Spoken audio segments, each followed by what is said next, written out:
Assalamualaikum warahmatullahi wabarakatuh. Perkenalkan, saya Suci Abida, NIM 123001928. Di sini saya akan melakukan demonstrasi pemeriksaan head to toe pada ibu bersalin. Ada 4 persiapan, yaitu yang pertama persiapan alat yang kita gunakan dalam pemeriksaan kali ini, yaitu ada stetoskop, tensimeter, jangka panggul, refleks hammer, lalu ada tisu, ada funduskup, ada handscoon, ada midline, bengkok, kapas DTT.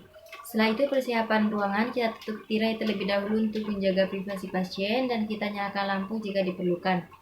Lalu selanjutnya persiapan petugas, kita melakukan cuci tangan 6 langkah terlebih dahulu sebelum melakukan tindakan. Selanjutnya yaitu ada persiapan pasien.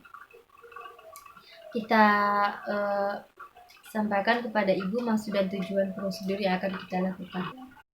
Yang pertama yaitu kita periksa tinggi badan dan berat badan ibu. Ibu, sekarang kita periksa tinggi badan ya. Ibu silakan berdiri di sini ya. Kita arahkan ibu untuk berdiri tegak, pandangan ke depan, dan kaki menempel ke tembok. Nempel ya Bu. Lalu setelah itu kita lihat tingginya sampai berapa. Setelah itu kita dokumentasikan. Setelah itu kita lanjut ke berat badan. Ibu silakan berdiri di atas timbangan ya Bu. Kita suruh ibu untuk melihat ke depan, pandangan ke depan, dan kita lihat. Setelah itu kita catat hasilnya. Selanjutnya yaitu pemeriksaan ketiak. Untuk pemeriksaan ketiak kita anjurkan ibu untuk membuka bajunya terlebih dahulu. Ibu, permisi, di sini saya akan melakukan pemeriksaan ketiak. Ibu, bajunya dibuka ya. Setelah itu kita periksa apakah ada pembenjolan kelenjar limfa atau tidak. Kita periksa menggunakan tisu. Kita ambil tisu, lalu kita lipat di tangan.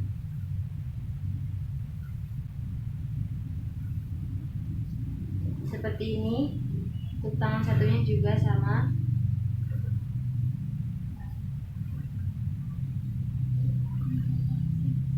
Permisi ya Bu, saya periksa dulu ya. Kita periksa apakah ada pembesaran kelenjar limfa atau tidak. Setelah itu tisu kita buang ke bengkok. Setelah itu kita lanjut ke pemeriksaan suhu. Kita ambil termometernya, kita pasang di ketiak ibu. Permisi ya Bu, saya periksa suhunya dulu. Lalu kita anjurkan ibu untuk menjepitnya. Sembari menunggu pemeriksaan suhu, kita lanjutkan dengan pemeriksaan tekanan darah. Kita ambil stetoskopnya, kita pasang.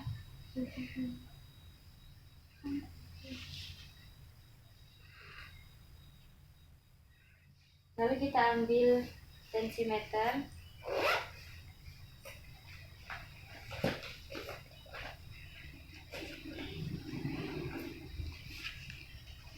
Kita sisihkan lengan baju ibu terlebih dahulu. Permisi ya Bu.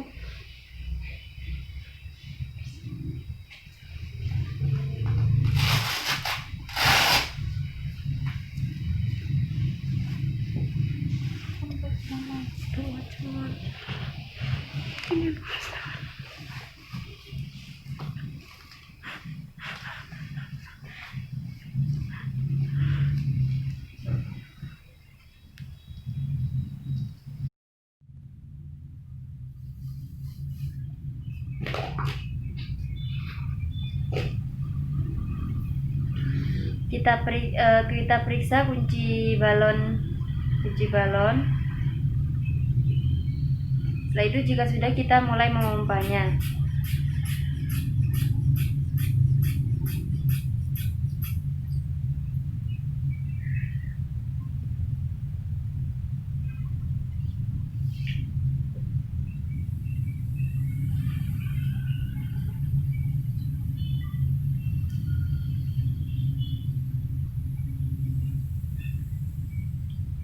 Jika sudah selesai, kita catat hasilnya.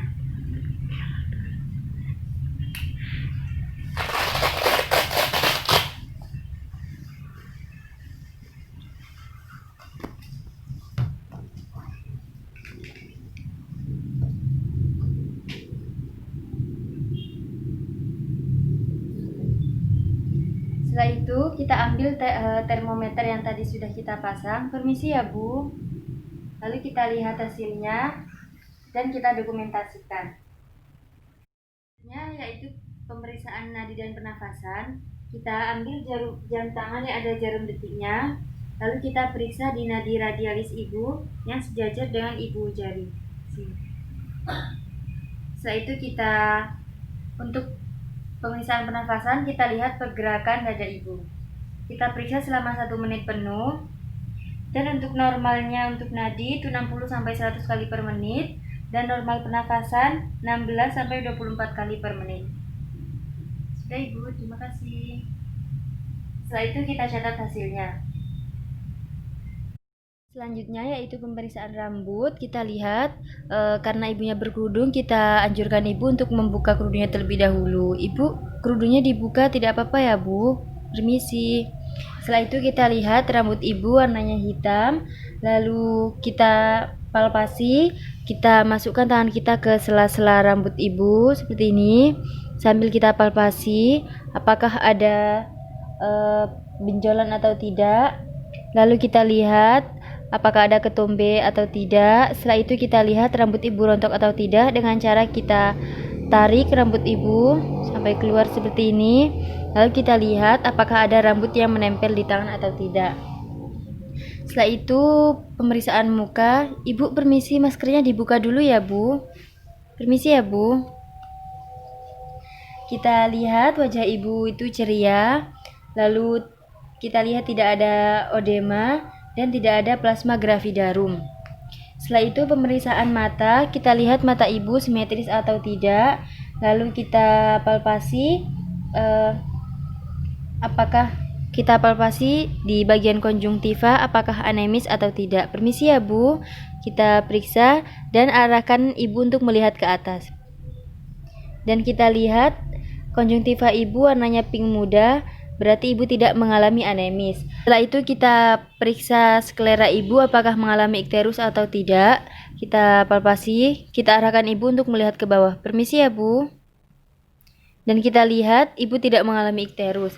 Setelah itu kita palpasi juga di bagian palpetra apakah mengalami odem atau tidak, yaitu sekitar alis dan mata. Kita anjurkan ibu untuk menutup mata. Permisi ya Bu, tutup mata dahulu. Lalu kita palpasi apakah ada odem atau tidak. Setelah itu kita periksa hidung ibu, kita lihat apakah ada pernafasan cuping hidung atau tidak. Lalu kita periksa kebersihannya menggunakan senter. Permisi ya Bu. Setelah itu kita lihat juga apakah ada sekret atau polip. Setelah itu lanjut ke pemeriksaan bibir. Kita lihat bibir ibu warnanya pucat atau tidak. Lalu lanjut ke pemeriksaan mulut. Kita anjurkan ibu untuk membuka mulutnya. Ibu bisa buka mulutnya ya Bu. Kita lihat dengan senter. Kita lihat kebersihan mulut ibu. Lalu kita tanya apakah ibu memakai gigi palsu atau tidak. Ibu memakai gigi palsu atau tidak. Setelah itu kita juga suruh ibu untuk menjulurkan lidahnya. Ibu permisi ya Bu, lidahnya bisa dijulurkan sambil membuka mulut. Kita lihat apakah terdapat tonsilitis atau tidak. Setelah itu lanjut ke pemeriksaan telinga. Kita lihat telinga ibu, kita lihat kebersihannya dengan senter. Permisi ya Bu, saya lihat telinganya dulu. Kita lihat juga yang sebaliknya. Lalu kita lihat apakah ada serumen atau tidak, dan juga ada purulen atau tidak. Setelah itu kita lihat respon ibu. Jika kita suruh ibu untuk balik badan ke samping dan ibu merespon dengan baik, berarti pendengaran ibu masih berfungsi dengan baik. Setelah itu lanjut ke pemeriksaan leher. Kita palpasi dengan 3 jari. Kita palpasi apakah ada bendungan vena jugularis atau tidak. Permisi ya Bu, kita palpasi dari belakang telinga ke leher. Setelah itu kita lihat juga apakah ada pembesaran tiroid atau tidak. Kita suruh ibu untuk menelan. Ibu bisa menelan ya Bu, dan kita lihat pergerakan jakumnya. Setelah itu lanjut ke pemeriksaan dada. Kita lihat dada ibu simetris atau tidak. Lalu kita lihat apakah ada retraksi intrakoste atau tidak pada saat ibu nafas. Dan kita dengarkan detak jantung tunggal sebelah kiri ibu dengan stetoskop. Kita pakai stetoskop terlebih dahulu. Lalu kita dengarkan detak jantung sebelah kiri ibu.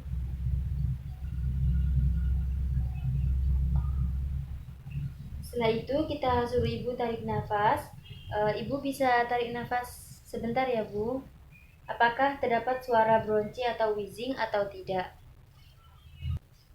Setelah itu pemeriksaan payudara, kita infeksi payudara ibu simetris atau tidak, lalu putingnya menonjol atau tidak, lalu kita apakah ada hiperpigmentasi pada areola mamae, dan ada pembesaran kelenjar Montgomery atau tidak.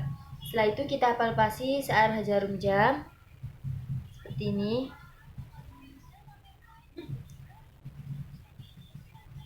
Begitu juga dengan payudara yang satunya. Kita lihat konsistensi payudaranya kenyal atau tidak. Kita tanyakan pada ibu apa yang dirasakan, sakit atau tidak, atau geli. Setelah itu apakah ada benjolan atau tidak. Dan khusus trimester ketiga kita palpasi dari pangkal ke ujung, apakah sudah keluar ASI atau belum. Kita palpasi dari pangkal ke ujung, apakah sudah keluar ASI atau belum. Begitupun dengan payudara sebelahnya. Itu kita lanjut ke pemeriksaan abdomen atau perut. Kita infeksi, bentuknya membujur atau melintang. Setelah itu apakah pembesaran sesuai ukuran atau tidak. Lalu kita lihat juga apakah ada luka sesar atau tidak. Setelah itu kita lihat apakah ada hiperpigmentasi pada linea alba atau linea nigra. Dan jika pernah hamil, maka ada stri albikan atau guratan putih. Tetapi jika ini hamil pertamanya, maka ada stri vivid atau guratan kebiruan. Selanjutnya yaitu kita palpasi, yaitu ada 4, yaitu leopard 1, leopard 2, leopard 3, dan leopard 4. Sebelumnya kita arahkan ibu untuk menekuk kakinya terlebih dahulu. Ibu kakinya ditekuk ya Bu. Setelah itu kita mulai leopard 1, yaitu untuk menentukan TFU dan apa yang ada di fundus.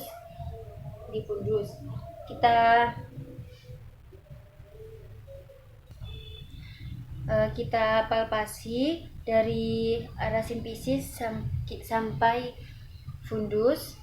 Kita palpasi seperti ini. Lalu kita lanjut merabanya sampai bertemu di arah fundus. Setelah itu kita lihat ya Allah.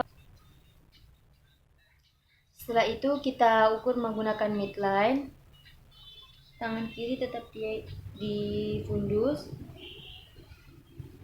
Kita ukur menggunakan midline mulai dari fundus sampai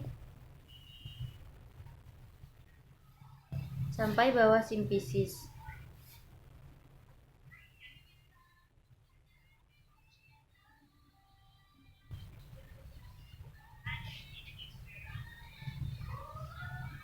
Setelah itu kita catat hasilnya. Setelah itu kita goyang-goyangkan. Kita lihat yang ada di fundus ini jika terasa bulat, lunak dan tidak melenting, berarti itu bokong. Tetapi jika yang teraba itu bulat, keras, dan saat digoyangkan itu melenting, berarti itu kepala. Selanjutnya yaitu leopard 2, yaitu untuk menentukan apa yang ada di kanan kiri perut ibu. Caranya yaitu kita dorong ke samping, lalu kita raba di bagian sampingnya itu. Misal ini tangan kiri, kita dorong perut ibu ke daerah kiri, lalu kita raba apa yang ada di kiri perut ibu. Jika terabanya itu datar, lurus, panjang seperti papan, berarti itu punggung. Sama seperti sebaliknya, kita dorong di daerah kiri kita dorong ke daerah kanan dan kita raba apa yang terdapat di kanan kiri ibu. Jika teraba lurus, datar, dan panjang seperti papan, berarti itu punggung bayi. Setelah itu kita periksa Leopold 2 dengan gaya Budin, yaitu kita dorong dari arah fundus ke arah simfisis, kita dorong seperti ini. Setelah itu kita raba samping perut ibu.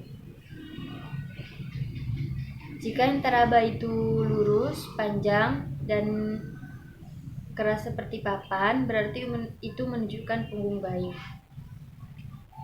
Teknik Selanjutnya yang kedua yaitu metode Avel. Kita letakkan tangan di daerah pusat, lalu kita tekan ke arah punggung. Setelah itu kita palpasi bagian kanan kiri perut ibu. Jika yang teraba panjang, lurus, dan keras seperti papan, berarti itu punggung bayi. Setelah itu lanjut ke Leopold 3, yaitu untuk menentukan bagian terendah janin dan presentasi sudah masuk PAP atau belum. Kita letakkan tangan kita di daerah simfisis seperti ini, lalu kita goyang-goyangkan. Jika yang teraba itu bulat dan saat digoyangkan itu melenting keras, itu berarti kepala yang berada di bagian terendah janin. Tetapi jika yang teraba itu tidak terlalu bulat dan saat digoyangkan itu tidak melenting, itu berarti bokong yang berada di bagian terendah janin. Dan jika tidak bisa digoyangkan, berarti presentasi sudah masuk PAP.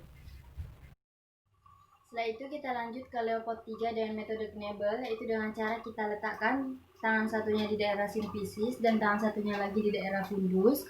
Setelah itu kita goyangkan secara bergantian untuk membandingkan apa yang ada di bagian terendah janin.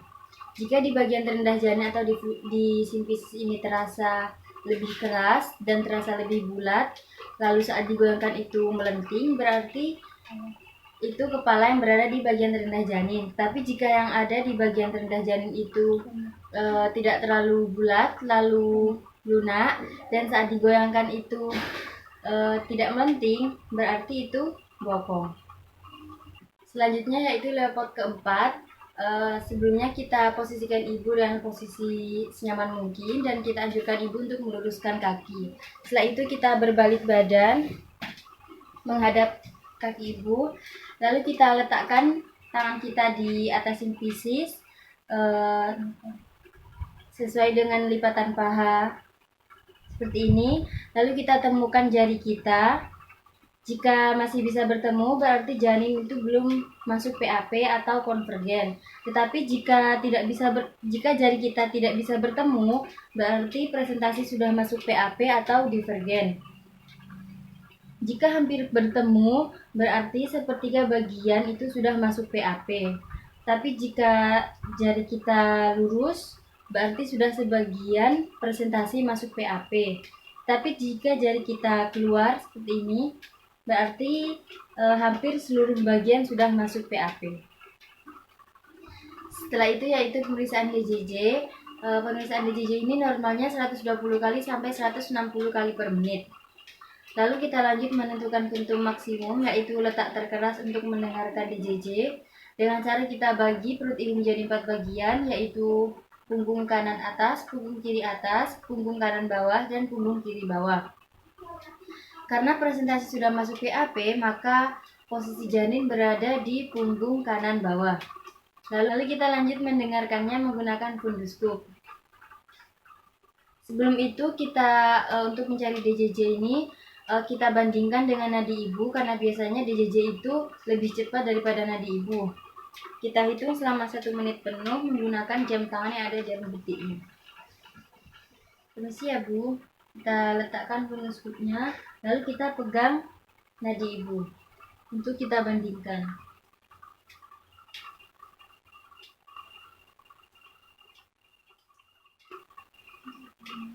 Jika sudah ketemu, kita mulai menghitungnya.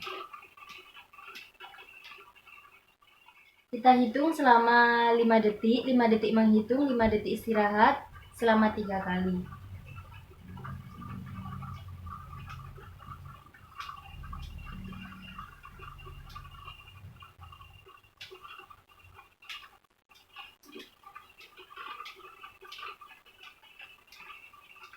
Jika sudah, cara menghitungnya yaitu hasil tadi kita jumlahkan, setelah itu kita kali dengan 4. Setelah itu lanjut ke pemeriksaan his, yaitu caranya kita letakkan tangan kita di atas perut ibu dan kita rasakan his yang terjadi. Tanda-tandanya itu perut ibu menjadi keras seperti tembok. Tangan kita satunya memegang his dan satunya itu memegang jam tangan untuk menghitung menghitung frekuensi. Dan lamanya frekuensi itu selama 10 menit. Dalam 10 menit itu kita hitung berapa kali terjadinya his, misalnya 3 atau sampai 4 kali, dan lamanya itu berapa detik. His yang adekuat itu harus terjadi lebih dari 3 kali dalam 10 menit, dan lamanya itu kurang lebih 40 detik tiap kali his. Setelah itu lalu kita catat di lembar observasi dan pantograf. Setelah dari pemeriksaan abdomen, kita lanjut ke pemeriksaan dalam atau VT. Yang pertama, kita pastikan tangan kita harus steril dan kita memakai handscoon steril. Setelah itu kita pakai handscoon steril terlebih dahulu. Untuk pemeriksaan VT ini kita melakukan full hygiene terlebih dahulu, yaitu kita ambil tisu. Lalu kita usap di 3 bagian. Yang pertama itu di labia mayor dan minor kanan. Kita usap, sekali usap buang. Setelah itu labian mayor dan minor kiri, sekali usap buang. Yang ketiga yaitu dari klitoris sampai anus. Sekali usap buang. Pada ibu bersalin, kita perhatikan apakah ada glakso atau lendir bercampur darah, atau adakah cairan ketuban yang keluar, atau adakah cairan ketuban yang keluar. Kemudian untuk VT kita gunakan tangan dan jari untuk membuka vagina. Permisi ya Bu, Ibu relaks saja ya. Kita gunakan jari telunjuk untuk lalu kita masuk dan kita rasakan suhunya, apakah panas atau hangat. Kemudian kita masuk ke porsio. Kita rasakan pembukaannya berapa, sudah 1, 2, atau 10. Kemudian kita assessment atau penipisan. Yang ketiga adalah kita rasakan apakah selaput ketuban sudah pecah atau belum. Setelah itu yang keempat, kita rasakan presentasinya. Jika keras itu berarti kepala, tapi jika lunak itu berarti bokong. Kemudian kita raba perunannya atau bidang host. Host 1 itu setinggi tepi atas simfisis dan sejajar dengan PAP. Lalu host 2 itu sejajar juga dengan PAP tetapi berada di bawah simfisis. Dan host 3 itu makin turun dan itu berada di spina ischiadica dan sejajar dengan PAP. Dan host 4 itu berada di oxosigis dan sejajar dengan PAP. Lalu kita raba di sekitar presentasi, apakah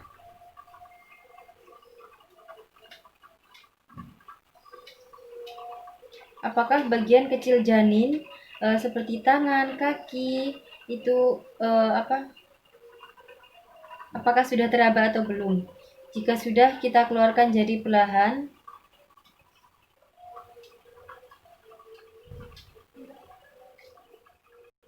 Setelah itu kita periksa anus apakah terdapat hemoroid atau tidak. Kemudian kita celupkan tangan kita ke larutan klorin 0,5%. Sebelum membukanya seperti biasa kita celupkan dulu ke larutan klorin 0,5%, lalu kita gosok-gosokkan, lalu kita buka secara terbalik. Setelah itu lanjut ke pemeriksaan panggul, yaitu untuk mengukur ukuran panggul luar atau UPL. Sebelumnya kita pastikan baju ibu dibuka. Permisi ya Bu, bajunya dibuka dulu ya Bu. Setelah itu kita lanjut ukur distansia spinalumnya, yaitu jarak antara sias kanan dan sias kiri. Normalnya itu 23 sampai 26 cm. Kita ambil jarak panggulnya, lalu kita ukur dari sias kanan sampai sias kiri. Setelah ketemu, kita catat hasilnya. Setelah itu lanjut kita mencari jarak terjauh atau distansia kristalum. Normalnya itu 26 sampai 29 cm. Kita ukur dari krista iliaca kanan sini sampai ke krista iliaca kiri. Setelah itu kita catat hasilnya. Lalu setelah itu kita ukur konjugata eksternalnya dari atas simfisis sampai processus spinosus lumbal crima. Kita ukur dari atas simfisis di sini sampai sebelumnya kita arahkan ibu untuk menghadap ke samping terlebih dahulu. Ibu berbaring menghadap samping dulu ya, Bu. Kita ukur dari atas simfisis sampai processus spinosus lumbal crima. Jika sudah, kita catat hasilnya.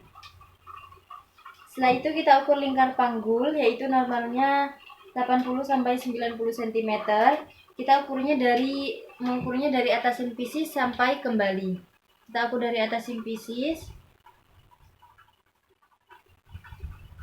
Setelah itu kita arahkan ibu untuk kembali ke posisi semula. Ibu bisa baring posisi semula. Bentar ya, Bu. Oh, miring lagi ya, Bu. Sudah, Bu. Lurus lagi, Bu.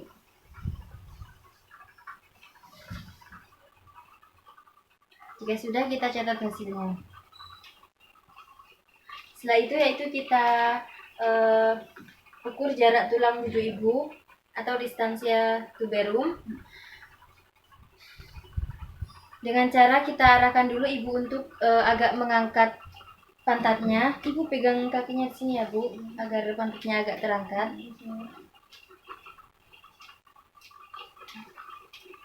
Kita ukur menggunakan kepalan tangan.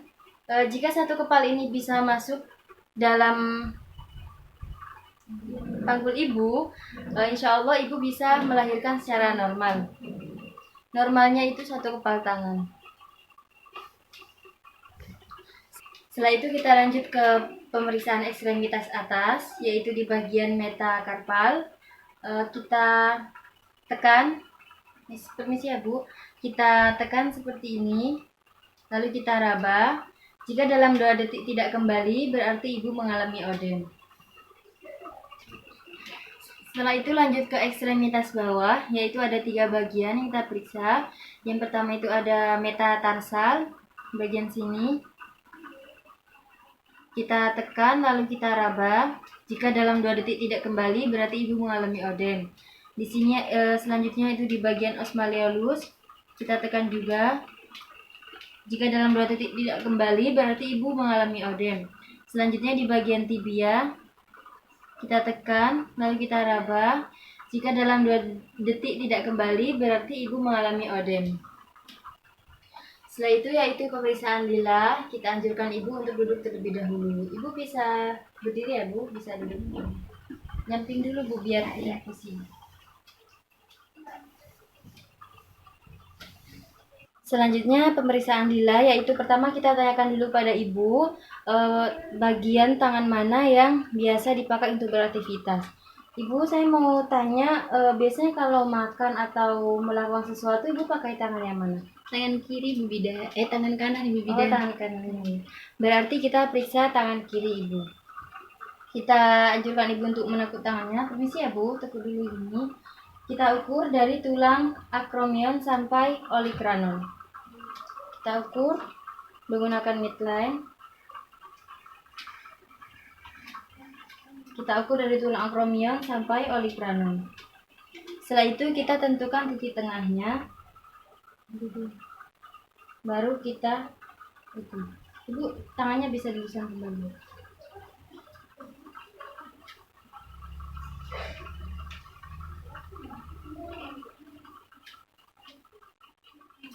Setelah itu jika sudah ketemu, kita catat hasilnya. Selanjutnya yaitu pemeriksaan refleks patella. Selanjutnya itu pemeriksaan refleks patella, yaitu sebelumnya kita anjurkan ibu untuk duduk rileks terlebih dahulu dengan kaki menggantung. Rileks ya Bu, pandangan ke depan. Setelah itu kita buka lutut ibu. Permisi ya Bu. Jika pada saat kita ketuk ibu refleks maju ke depan, berarti positif atau refleks ibu masih bagus. Setelah itu kita ketuk. Jika ibu meresponnya berarti refleks ibu masih bagus. Sekian video dari saya, kurang lebihnya saya mohon maaf. Wassalamualaikum warahmatullahi wabarakatuh.